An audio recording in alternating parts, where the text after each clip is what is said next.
Physical পোয়েট্রির টাইমলাইনটা decide করা একটু difficult.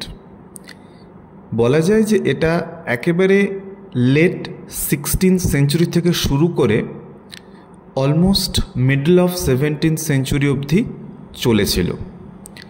মানে মেটাফিজিক্যাল পোয়েটসদের মধ্যে সবচেয়ে ইম্পর্ট্যান্ট জন ডান, তিনি জন্মেছিলেন 1572-তে, মানে উনি শেক্সপিয়ারের থেকে 8 বছরের জুনিয়র, এবং ওনার যে লেখালেখি সেগুলো হ্যাফহ্যাজার্ডলি এদিক ওদিক ছড়িয়েছিল। মোটামুটি উনি লেখা শুরু করে দিচ্ছেন 1590-95 এইরকম সময় থেকে। ওনার অনেক পরে তার কালেকশন বের হচ্ছিল। তো মেটাফিজিক্যাল পোয়েট্রিটা কি ছিল আসলে? মেটাফিজিক্যাল পোয়েট্রি এক ধরনের ইংলিশ পোয়েট্রি যেটা লেট 16th সেঞ্চুরি থেকে শুরু হয়েছিল। সেটা সেই যে মুভমেন্টে একদল পোয়েট, তারা খুব ডিফারেন্ট কবিতা লিখতেন, different in respect to the poems being written at that time. ওই সময়ে যে লেখাগুলো হচ্ছিল তার থেকে খুব আলাদা। আবার এটাও সত্যি, যখন মেটাফিজিক্যাল পোয়েটসরা লিখছেন তখন তাদেরকে খুব একটা কেউ অ্যাপ্রিসিয়েট করেনি, কারণ সেটা শেক্সপিয়ারের জমানা। সুতরাং শেক্সপিয়ারকে অগ্রাহ্য করে জন ডানকে পড়া এটা একটু ডিফিকাল্টি তো হতো। মেটাফিজিক্যাল পোয়েট্রির যে বৈশিষ্ট্য সেগুলো নিয়ে আলোচনা করার আগে জেনে নিই যে এই টার্মটা কোথা থেকে এলো। এই টার্মটা প্রপারলি যদি বলা হয়, ইউজ করেছিলেন ডক্টর স্যামুয়েল জনসন। উনি একটা বই লিখেছিলেন, Lives of the most eminent English poets, যেটা 1779-এ পাবলিশড হয়েছিল। মানে মেটাফিজিক্যাল পোয়েটসরা লেখা বন্ধ করে দেওয়ার অনেক পরে তারা এই মেটাফিজিক্যাল নামটা পাচ্ছেন। আর তারও আগে জন ড্রাইডেন একবার জন ডান সম্পর্কে কয়েকটা কথা লিখেছিলেন। কি লিখেছিলেন? উনি লিখেছিলেন, he affects the metaphysics, John Donne সম্পর্কে বলছেন, not only in his satires but in his amorous verses where nature only should reign and perplexes the minds of the fair sex with nice speculations of philosophy. এই স্টেটমেন্টটা লম্বা statement, পড়লে আমরা বুঝতে পারি যে জন ড্রাইডেনও যে জন ডানেদের লেখা নিয়ে খুব হ্যাপি ছিলেন এরকমটা নয়। কেন ছিলেন না? কোন রেসপেক্টে এলিজাবেথান পোয়েটসদের থেকে মেটাফিজিক্যাল পোয়েটসরা আলাদা ছিলেন? তার আগে একবার ভেবে নিই যে 16th সেঞ্চুরিতে কী ধরনের লেখালেখি চলছিল। অফকোর্স 1590s থেকে Shakespeare, Christopher Marlowe English drama লিখছেন, কিন্তু পোয়েট্রির ওয়ার্ল্ডে রয়েছেন Spencer, Sydney, Shakespeare, Michael Drayton. এবং এরা কী ধরনের কবিতা লিখছেন? মূলত রোম্যান্টিক কবিতা লিখছেন। রোম্যান্টিকটাকে একটু বাড়িয়ে দিয়ে যদি মাসি কথাটা বলি, MUSHY, মাসি কথাটা মনে হয় অনেক বেশি অ্যাপ্রোপ্রিয়েট হবে। মানে ভীষণ পুকি টাইপের লেখা, খুব সফট, খুব আনরিয়ালিস্টিক কথাবার্তা। যেমন, আমি তোমার জন্য বহু বছর ধরে অপেক্ষা করব, আমি ডিসলয়াল হব না, এ ধরনের কথাবার্তা। একটা উদাহরণ দিচ্ছি, যেমন এডমান্ড স্পেন্সার লিখেছিলেন, one day I রোট her name upon the strand, মানে স্যান্ড। এবার একটা মানুষ, তার কি কোনো কাজ নেই যে সে তার প্রেমিকার নাম বালির ওপরে লিখতে থাকবে এবং বারবার সমুদ্র এসে ধুয়ে দেবে? তখন তার রিয়েলাইজেশন হবে, না, সমুদ্রের জল তো ধুয়ে দিচ্ছে, তাহলে আমি হৃদয়ে নামটা লিখি।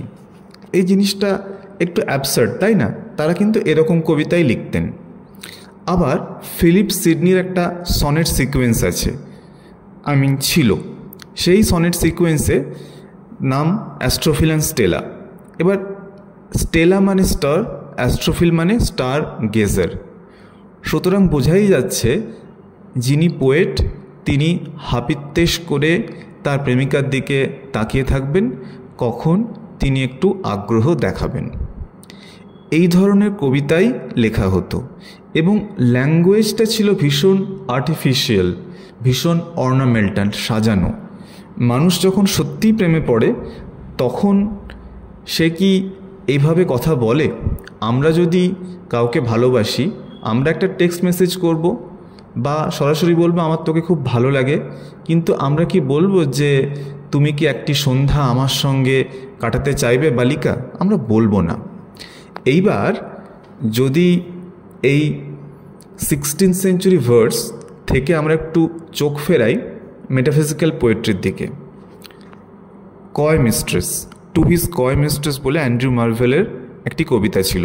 অ্যান্ড্রু মার্ভেল একজন মেটাফিজিক্যাল পোয়েট। তিনি বেসিক্যালি লিখছেন তার প্রেমিকাকে কনভিন্স করতে। কনভিন্স করাটা কি? তিনি কনভিন্স করছেন, ভালোবাসার কথা তিনি বলছেন না, ভালোবাসা তো রয়েইছে।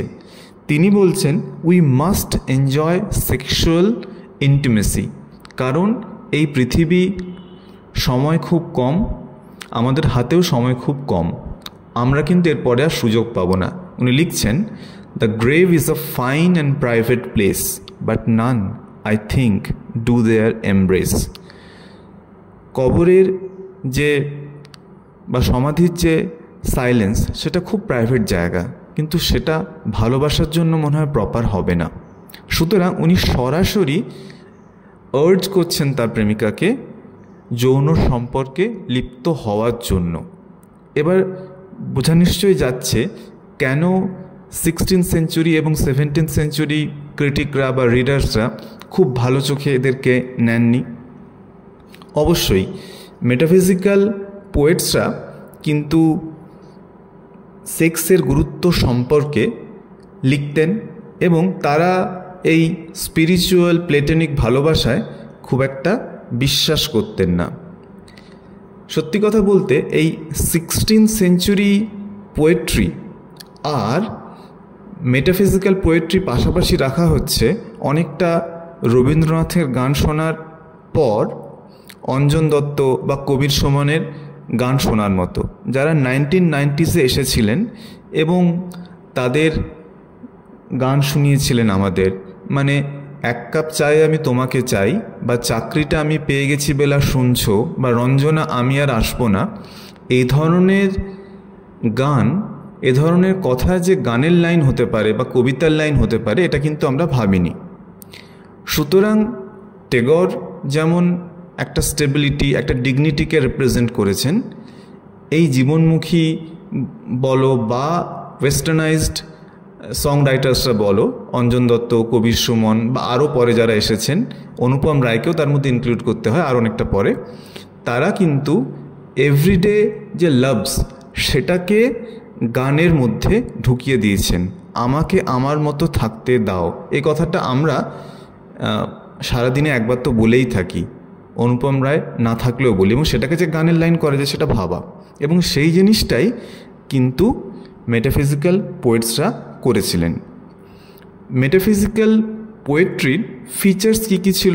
কনসিট, একটা অদ্ভুত কম্প্যারিজন বা মেটাফর, মানে একটা কম্প্যারিজন যে দুটো অ্যাবসলিউটলি ডিফারেন্ট জিনিস, সেই দুটো জিনিসের মধ্যে একটা তুলনা।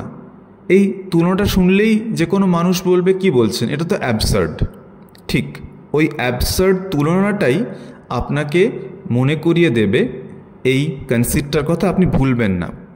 যেমন জন ডান একটা পোয়েমে কম্পেয়ার করছেন লাভারদের যে ফেস, সেটাকে কম্পাসের দুটো কাঁটার সঙ্গে তুলনা করছেন। আ ভ্যালিডিকশন ফরবিডেন মর্নিংয়ের যে বৃত্তটা যত বড় হয় আমাদের দূরত্ব তত বাড়তে থাকে। তো প্রেমের কবিতায় উনি জিওমেট্রি নিয়ে আসছেন, এই ধরনের জিনিস তিনি পারতেন। এবং মেটাফিজিক্যাল পোয়েটসদের একটা টেন্ডেন্সি ছিল যে সেই সময় রিলিজিয়ান, সায়েন্স, মিথোলজি যা যা হচ্ছে সেগুলোর প্রসঙ্গ টেনে আনা। যেমন তখন পোলার রিজিয়নে, মেরু প্রদেশে অনেক এক্সপিডিশন বা জার্নি হচ্ছিল, সেগুলো নিয়েও কিন্তু জন ডান নিজের কবিতা এনে ঢুকিয়ে দিয়েছেন। অনেকে বলতে পারে শো অফ, কিন্তু এটা উনি করেছেন। আর একটা জিনিস তো ছিল যে স্ট্রাইকিং ওপেনিং লাইন্স, যে এমন একটা লাইন আমি শুরুতে দেব সবাই চমকে যাবে, সারপ্রাইজিং।